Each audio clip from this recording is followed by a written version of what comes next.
Colin Kilsty, I'm here, just bringing you another Nightmare Mode campaign walkthrough. So this is part 3 on probation. Yeah. So we gotta return to 2070 after you investigate of Colosine, or how the hell you spell that. Defensive perimeters for undead quarantine zones are compressed worldwide. WA command is down as they attempt to stop the now rapidly spreading virus. Fuck, I can't speak today, guys. Secure transport with contacts in the 54 modals and escape Singapore. So let's start this up, see what this chick talks to. What the hell this guy's name is again. I haven't played this in a while. Can you hear me? Are you there? Yeah, I'm here. I'm back. I'm ready to continue. Good. Now that you've begun conditioning, let's return to 2070. After Coalescence collapsed, you were trapped in Singapore. With quarantine zones unlocked all over the world, we couldn't raise WA command. If we were going to escape, we had to improvise. We turned to the 54 Immortals. They were dangerous and unpredictable, but they were no enemy of ours. Hendricks trusted them? What choice did we have? If we wanted out of Singapore, we had to go through the biodomes. We had to go through the Immortals. Well, there.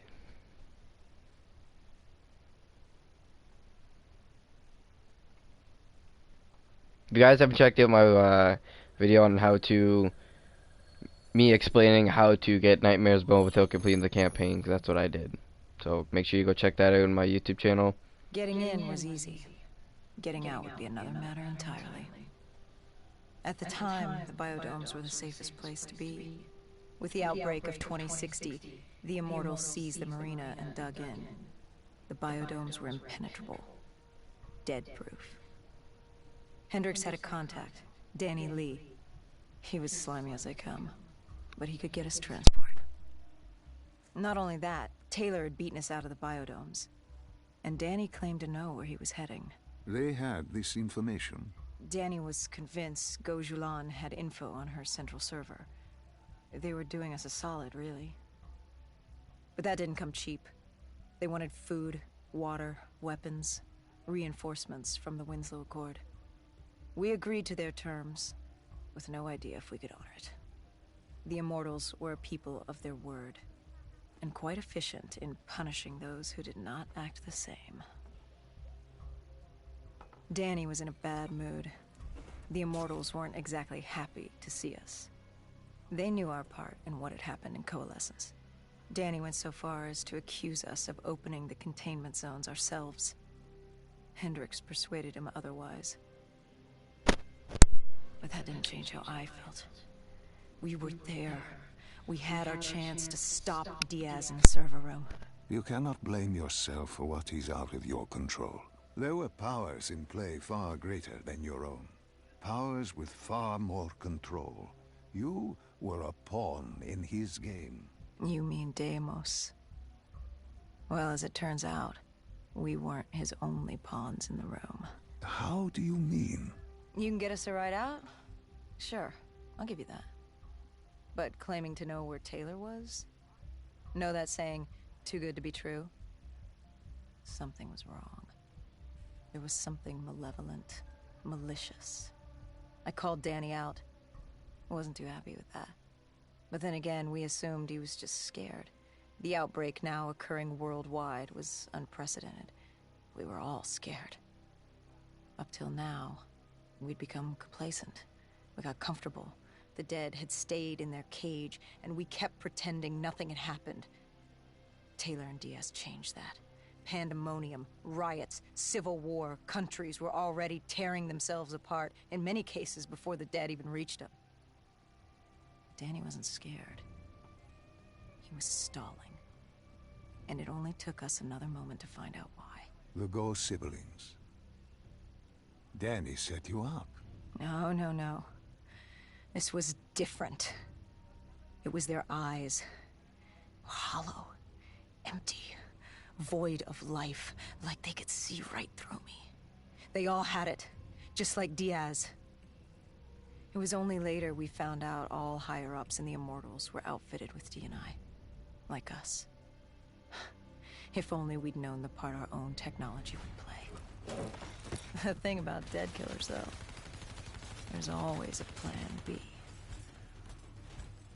We had a robot squad in place, ready if the situation took a turn. Gojulan bolted before our robots got her. She was headed for the server room in Cloud Mountain, the only place we could put in the call from transport. It became quickly apparent that uninvited guests had joined the party in biodomes. The dead were flooding into this safe haven. The hell is this? What I started with a pistol. That was quite the beating we had there. We had to get to Cloud Mountain.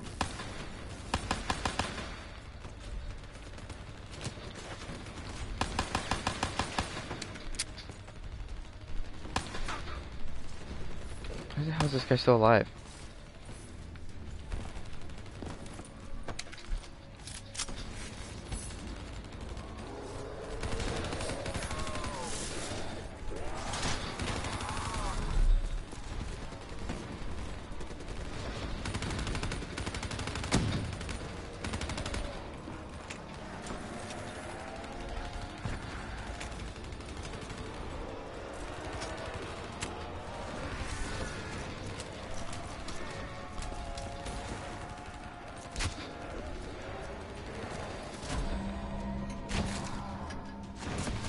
What the hell?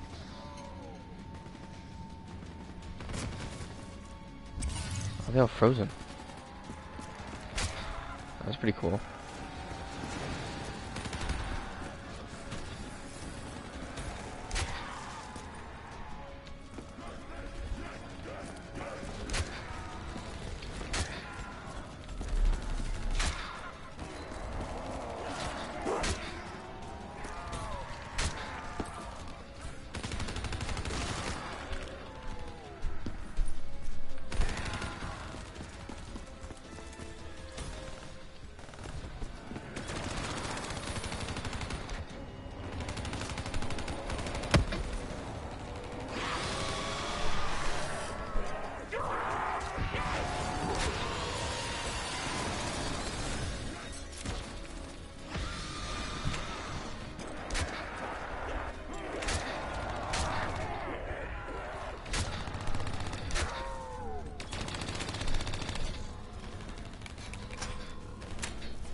I don't know how the undead got in.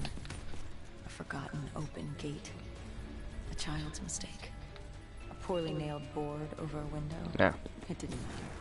It was spreading fast. We were already outnumbered 20 to 1.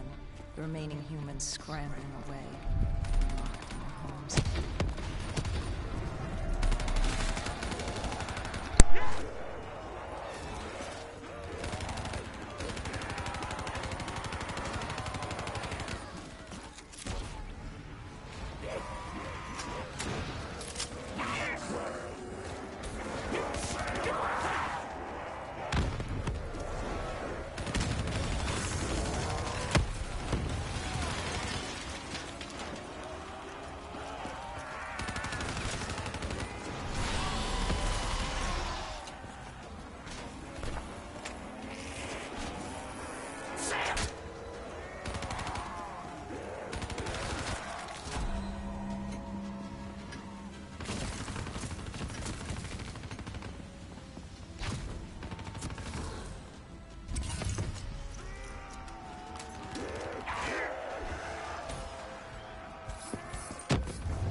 heard that familiar Interesting. screech.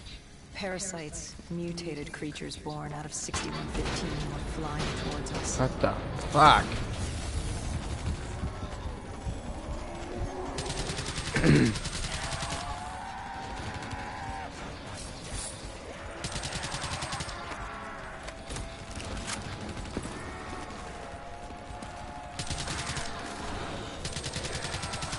Why are they purple now?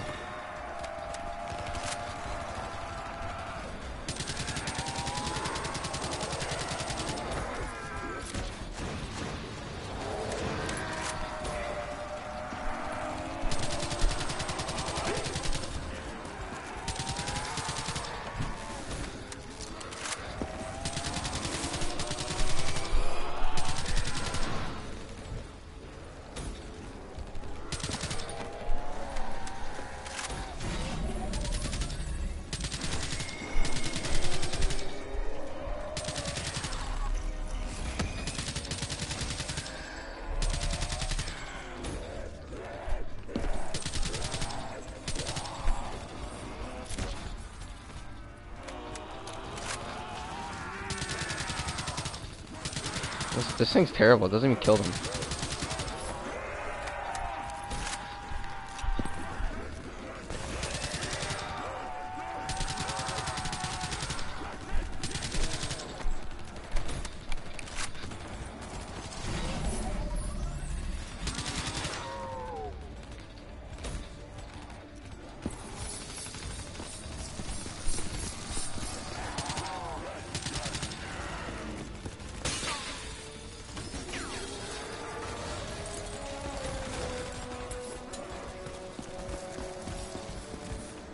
With the shipping yard cleared, Cloud Mountain was just ahead.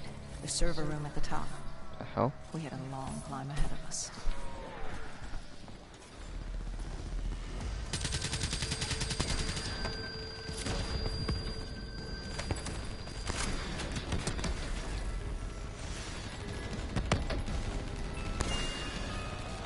Oh, yo, there's a Gatling gun?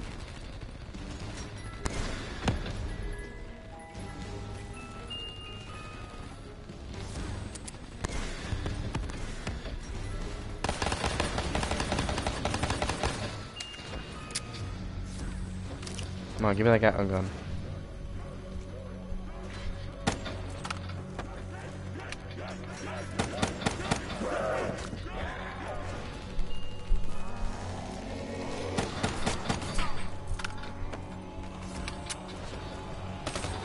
Oh my god.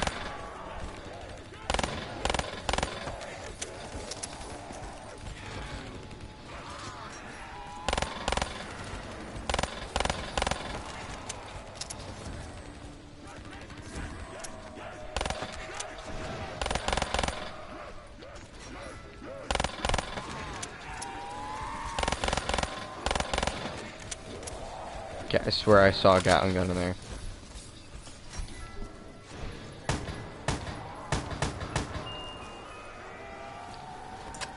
Here, I'll just fucking take this thing.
You literally just walk around and just punch everything.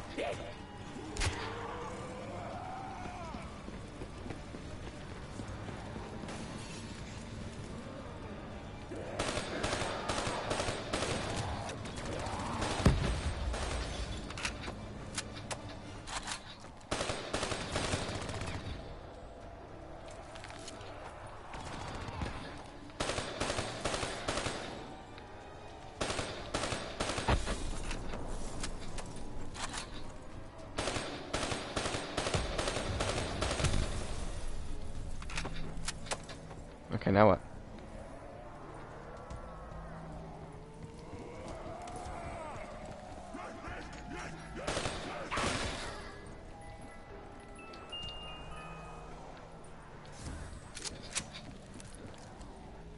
Shit, Hendrix, you're the crap. Move! What happened in the server room? By the time we got there, Gojulan encrypted her hardware, locking us out of the central server. Hendrix stepped in, but we were a few seconds too late. Damage was done. Why did she lock you out? It didn't make any sense. Sure, we weren't on the best of terms, but this wasn't her. Something else made her do it. Something was controlling her. The encryption used a biometric hand scan. Hendrix tried to unlock it. But the Go siblings were smart. They'd set up an access system requiring both of their hands for authorization. And her brother was shredded with bullets back in the bar. We could hear the horde coming, and we only had one sibling. But she did have two hands. You chose to cut off her hand. Why? I hoped the biometrics were interchangeable, allowing the siblings to use either reader. If we were calling transport and getting out alive, it had to work. Lucky for us, it did. Hendrix interfaced with the system. He was able to raise WA command. We needed a ride out ASAP.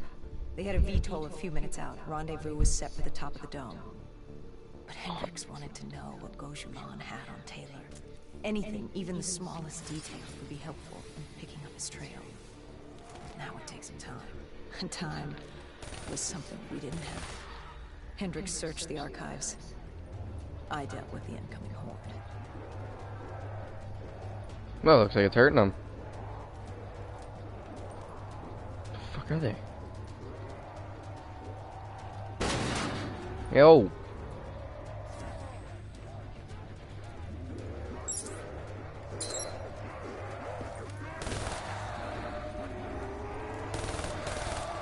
Yeah, I better move.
How are they blowing through a wall?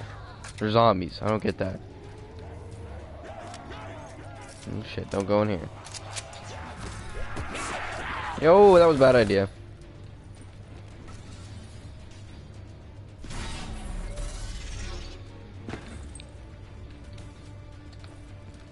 Hendrix had pulled all the data he could. I hoped it was enough. Our pickup was in position. It's time to get the hell out of here.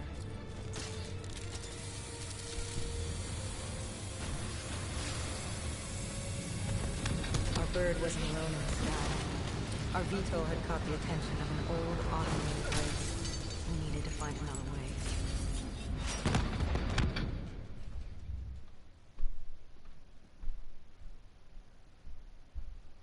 This Wraith telling you.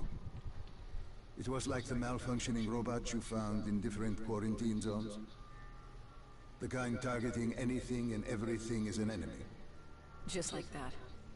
Except on a much larger, more deadly scale. And this one was very interested in us. Command had an exit route. Extraction set beyond the swamps. If we crossed the super trees, there were shipping docks where we could commandeer an airboat. It's easier said than done.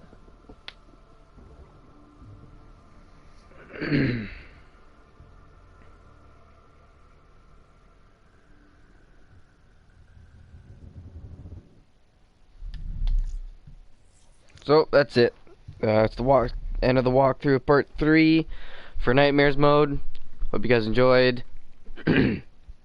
Make sure to go check out my video on how to unlock Nightmare mode if you haven't done that yet.